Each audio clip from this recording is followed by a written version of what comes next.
La movilidad es uno de los desafíos más importantes que enfrenta la Ciudad de México.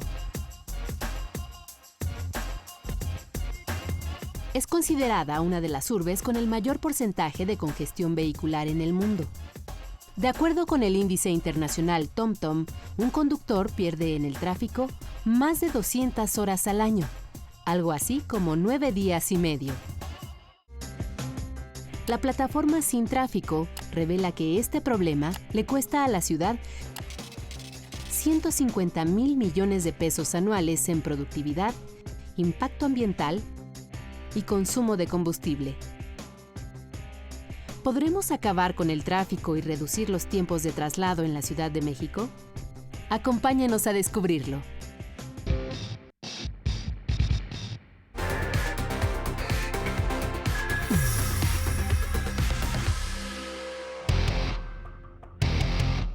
¿Cómo es la movilidad por la Ciudad de México? En vehículos particulares se hacen 6.6 millones de viajes en una urbe que no fue planeada para eso. En transporte público, 15.57 millones en una de las redes de transporte más complejas del mundo. Iniciemos con el transporte público. El sistema de transporte colectivo Metro cuenta con 12 líneas y más de 226 estaciones. Traslada a cerca de 5 millones de usuarios.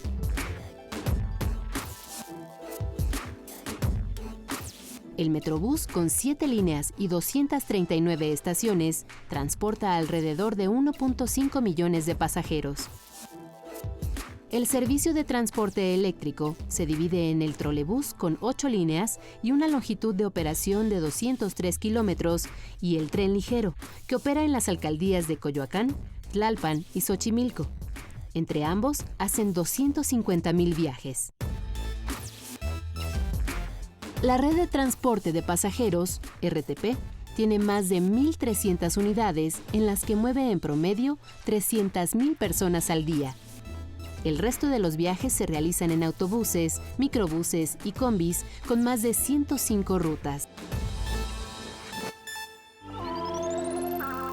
De acuerdo con especialistas, el transporte de la Ciudad de México no cuenta con la cantidad suficiente de unidades y mucho menos con la calidad para cubrir las necesidades de más de 9 millones de habitantes.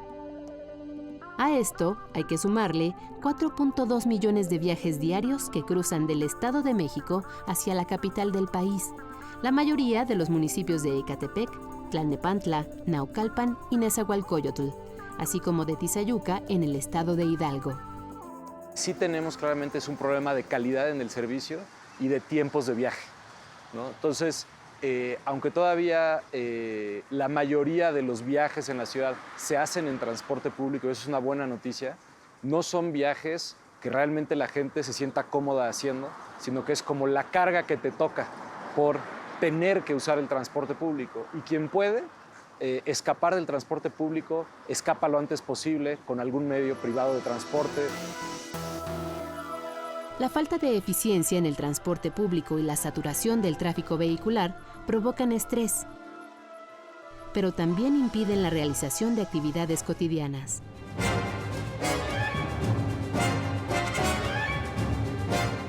Se calcula que una persona puede pasar hasta 3 horas y media en una o varias unidades de este sistema de transporte.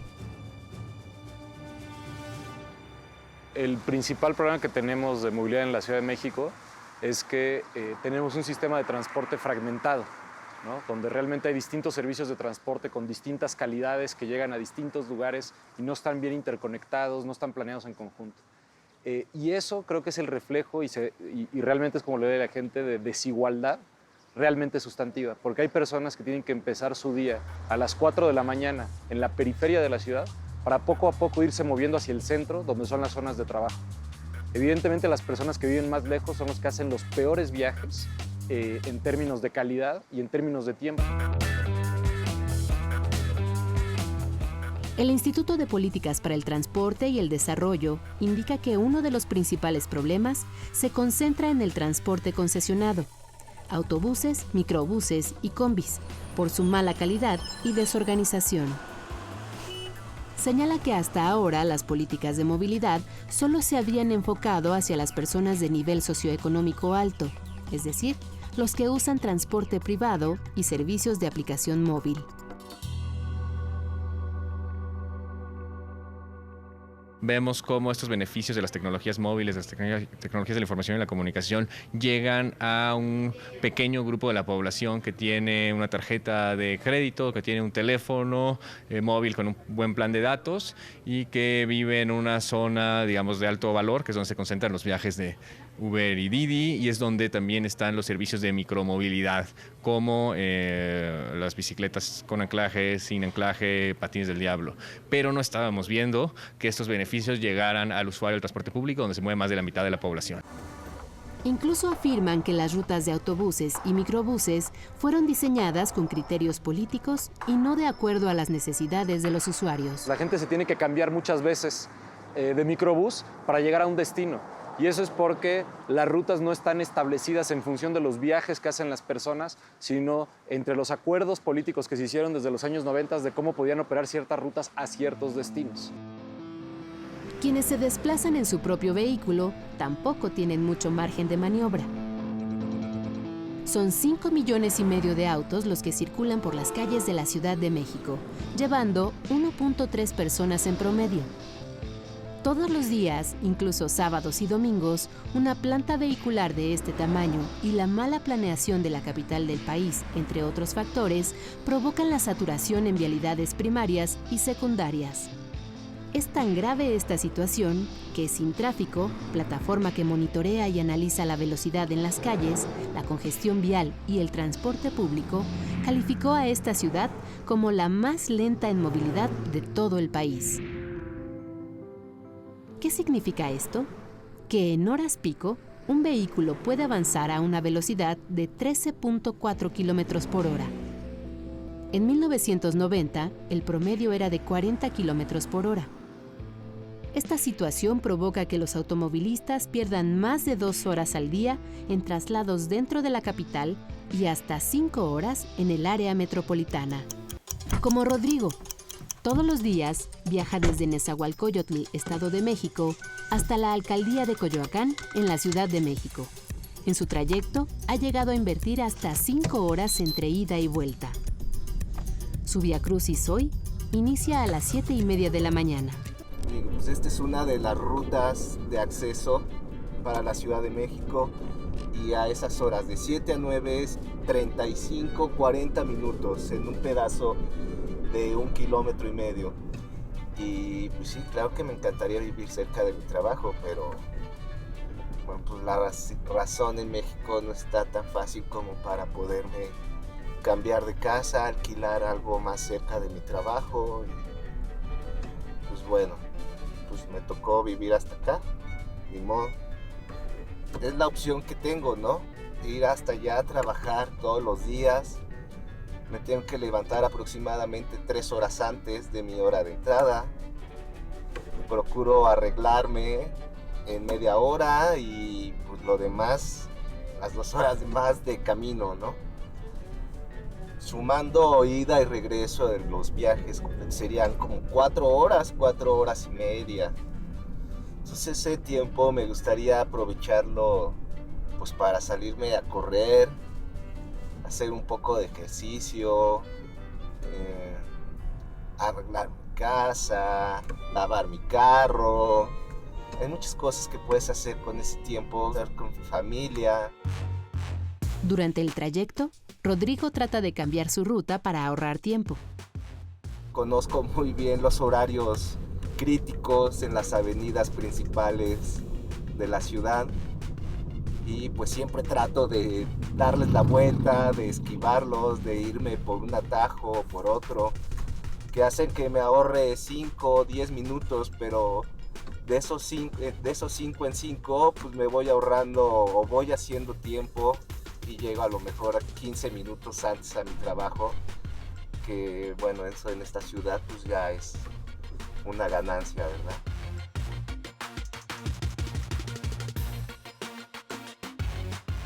En este momento ya hemos atravesado 5 delegaciones que es la Gustavo Amadero, la Venustiano Carranza, Iztacalco.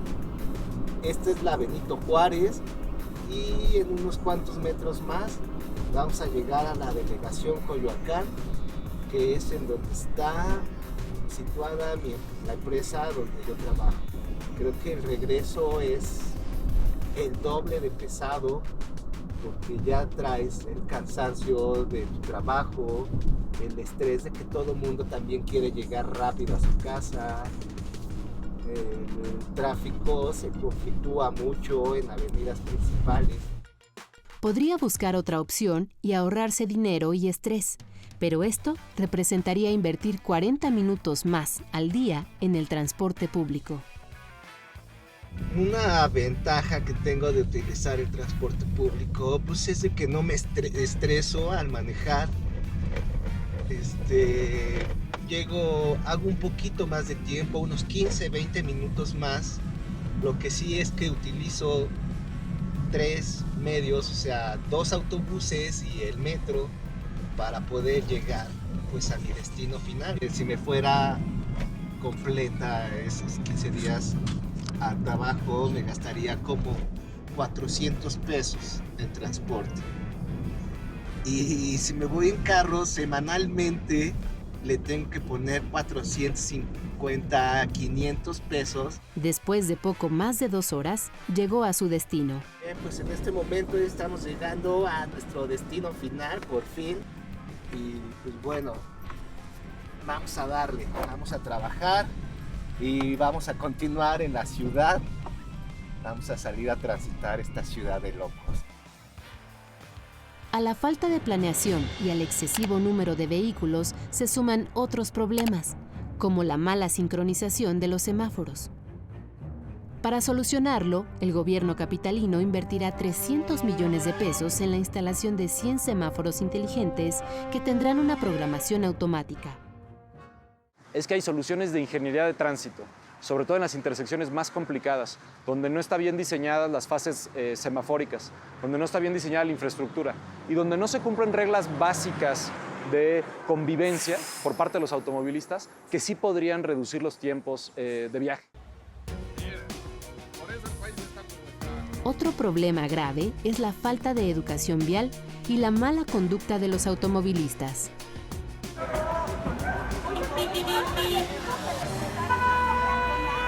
Algunas reglas básicas de convivencia, es decir, estacionarse en segunda fila crea un problema de tráfico, es una imposición a los demás, claramente violando la ley, y también pones en riesgo a peatones y ciclistas, ¿no? Y es una regla básica de convivencia, que es así como, oye, no nos hagas eso a todos los demás como no te gustaría que te lo hicieran a ti.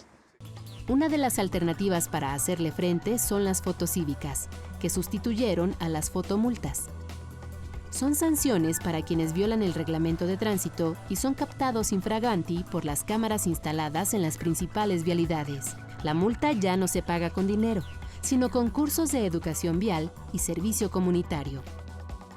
Lo que tenemos detectado es que personas que fueron acumulando multas, pues simplemente convirtieron en parte de la operación de su automóvil el pago de esas multas.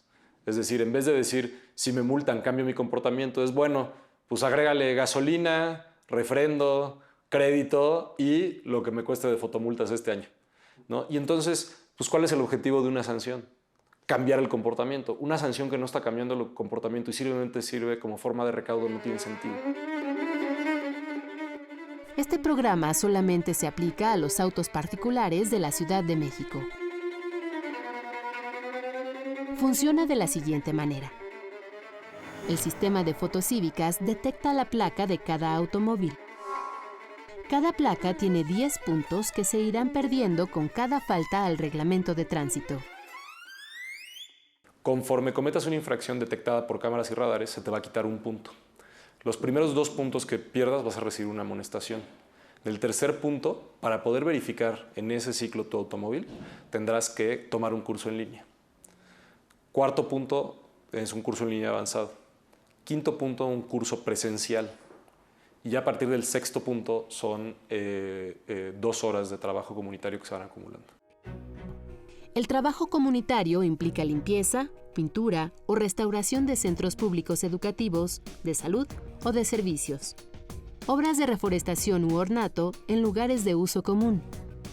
Actividades de sábado de tequio o trabajo comunitario, determinadas por las alcaldías. Impartición de pláticas relacionadas con la convivencia ciudadana a vecinos de la comunidad en la que se hubiera cometido la infracción. Participación en talleres, exposiciones, muestras culturales, artísticas y deportivas en espacios públicos que organicen las alcaldías. Estas son las infracciones de tránsito que, si son captadas por la fotocívica, equivalen a la pérdida de 1 punto. Circular en sentido contrario. Invadir área de ciclistas y peatones. Transportar a menores en el asiento delantero. No respetar la luz roja. Dar vuelta prohibida. No usar cinturón de seguridad o casco. Usar celular. Conducir con exceso de velocidad. A quien conduzca con exceso de velocidad se le quitará 1 punto, siempre y cuando no rebase el 40% del límite del exceso de velocidad. En otras palabras, si el límite de velocidad es de 20 km por hora y su velocidad es de 28 km, se le quitará 1 punto. Pero si excede los 28 km, la sanción será de 5 puntos. Las sanciones se aplican al dueño de la unidad. Si no las cumple, no podrá pasar la verificación vehicular. En el transporte público también se están buscando soluciones. Este año, el Plan de Movilidad para la Ciudad de México tiene una inversión histórica de 10.200 millones de pesos. Gran parte de este presupuesto será para organizar y ordenar el transporte concesionado de autobuses, microbuses y combis. La Secretaría de Movilidad ya inició un operativo de revisión de unidades. Se espera que este año sean inspeccionadas 30.000, el 25% del total. Se verifica el estado de salud del operador, que cuente con licencia de manejo, la documentación de la unidad, tarjeta de circulación, póliza de seguro y placas. Físicamente se evalúan las condiciones en las que se encuentran los parabrisas, ventanas, puertas, luces, llantas, pasamanos, asientos y postes. Los vehículos que no cumplan con los requerimientos tendrán 1 mes para subsanar las fallas. También se trabaja para que estas unidades den una mayor seguridad a los usuarios. Se espera que a finales de este año cuenten con GPS. Con una solución de muy bajo costo, cómo esto podía impactar al operador, ¿no? Porque digamos, él puede ver beneficios al ahorrar dinero gastado en combustible, que es uno de los principales gastos operativos, al usuario, al tener viajes más cortos, más seguros, pero también al tener información de dónde está su bus y así reducir su tiempo de espera en la estación o en la parada. Y también para la autoridad, ¿no? Que puede monitorear y mejorar la gobernanza del sistema de transporte. A partir de 2020 iniciará la transición para dejar de pagar el pasaje con monedas o billetes y hacerlo a través de una tarjeta de prepago que incluirá toda la red de transporte público. Lo que hay que reorganizar es el modelo de negocios del transporte concesionado. Cuando me dicen es que hay que sustituir los micros como si fuera una cosa aritmética de, pues por cada 2 micros ponemos un autobús. Esos autobuses, si lo hemos visto donde se han sustituido, si tienen el mismo modelo de negocios, donde el conductor tiene que cubrir una cuota al final del día, va a competir por el pasaje porque comer solo es posible para un conductor si compite por el pasaje. Si deja de competir no va a ganar suficiente dinero.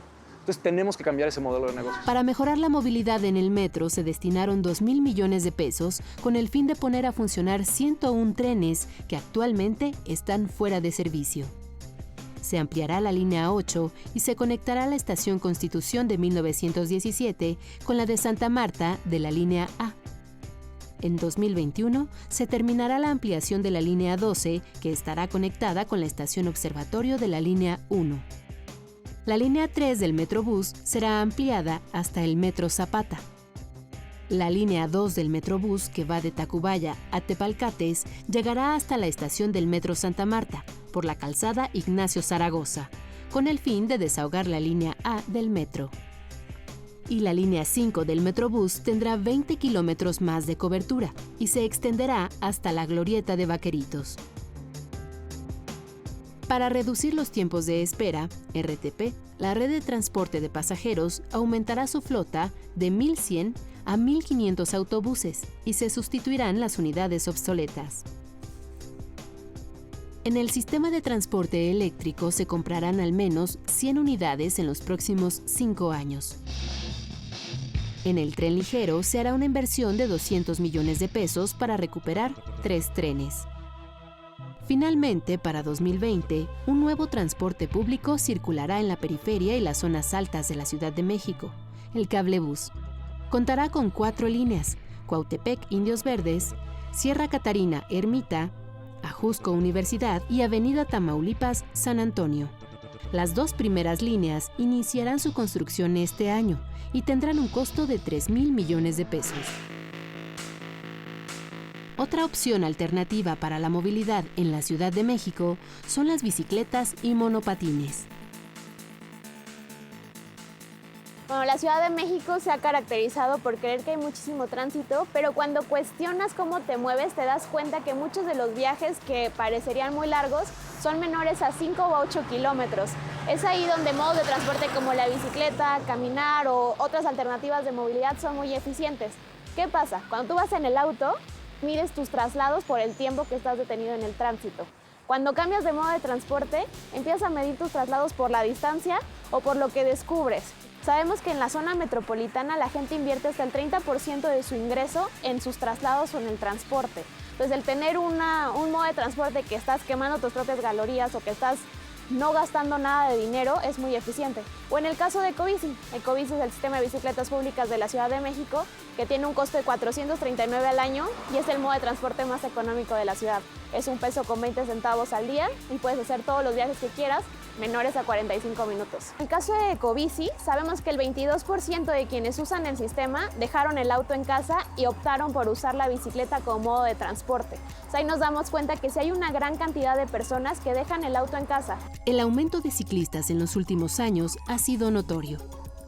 Tan solo Ecobici cuenta con más de 300,000 usuarios.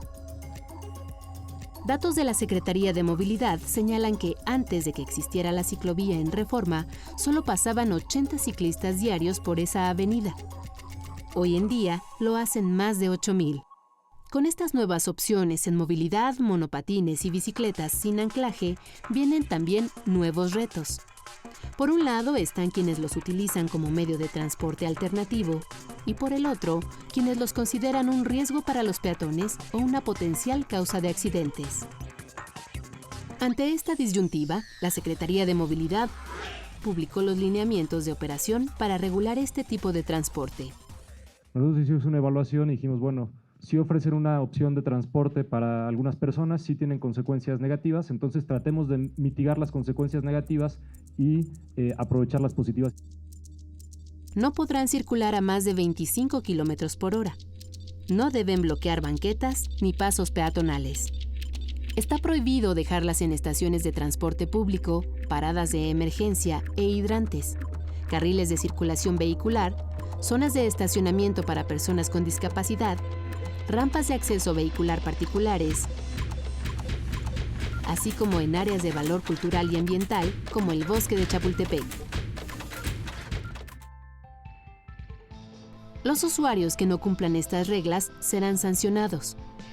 Los lineamientos de operación comprometen a las empresas a retirar a los vehículos mal estacionados en un plazo menor a 2 horas, darles mantenimiento, tener un sistema de geolocalización, informar el número de usuarios inscritos por sexo, unidades y número de viajes por día, dar a conocer las trayectorias. Se instalarán zonas de arribo de bicicletas y monopatines sobre la calle. Se construirán estacionamientos especiales que no afecten la movilidad peatonal. Si no cumplen estos lineamientos, las empresas no podrán operar. Con la finalidad de contar con una normatividad que permita atender los desafíos y retos de movilidad de la zona metropolitana, los gobiernos de la Ciudad de México, Hidalgo y Estado de México firmaron el proyecto de iniciativa de ley de desarrollo metropolitano para el Valle de México. El documento, que tendrá que ser aprobado por los congresos locales, permitirá avanzar hacia una metrópoli mejor planeada, orientada a una adecuada distribución y ordenamiento de los usos de suelo y en la mejora de calidad del transporte público para potenciar la conectividad y la competitividad de la zona. Reconozco en la jefa de gobierno de la Ciudad de México, la doctora Claudia Sheinbaum, y en el gobernador del estado de Hidalgo, licenciado Omar Fayad, la disposición a que juntos integremos esta gran urbe con base en una visión moderna y sustentable que nos permita no solo hacerla viable o habitable, sino también disfrutable. Pero compartimos una diversidad enorme de problemas que si no reconocemos que son problemas que no tienen fronteras, aun cuando hay fronteras político-geográficas, no podemos estar en la condición de resolver la problemática de los habitantes de esta enorme zona metropolitana. Son millones de personas que exigen una gestión integral de los servicios públicos para atender sus problemas, retos y expectativas de trabajo, de esparcimiento, de educación, de salud, de movilidad, medioambientales, de seguridad, es decir, la mejora de la calidad de vida.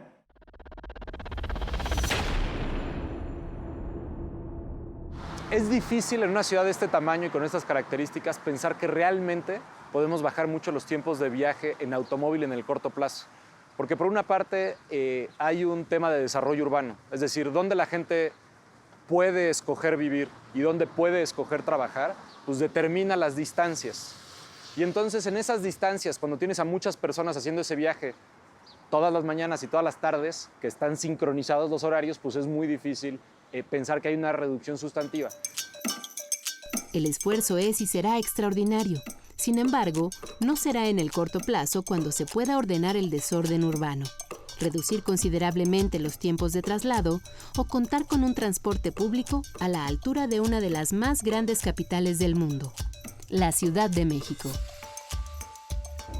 Una ciudad para las personas y sus necesidades, no para los vehículos.